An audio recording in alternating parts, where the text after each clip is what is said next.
وتامر يفتح اللعب ناحيه اليمين لاحمد صالح. احمد صالح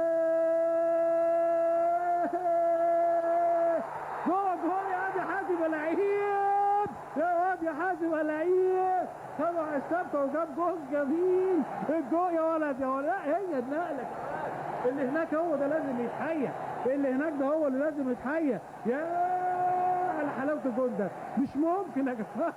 بس حازم عمل لها برده كده ايه، تابلو فني ومش هو طبعا. جول جميل يا ولد يا حازم حقيقي، وبركبه واحده على الكره دي وعلى الجول ده وحلاوته. مش ممكن يا جماعه. جول جميل في الدقيقه 17. يا ولد يا حازم، يا جول ده. لكن الباصه حلوه، كان ممكن يجيبها جول حازم في الاول لمسه. وادي الفانيلا بتاعته ايه بقى، وجمهور الوفي الجميل اللي بيجوا معقول يا جماعه بقى في كل الملاعب دلوقتي وفي كل الانديه بيحطوها.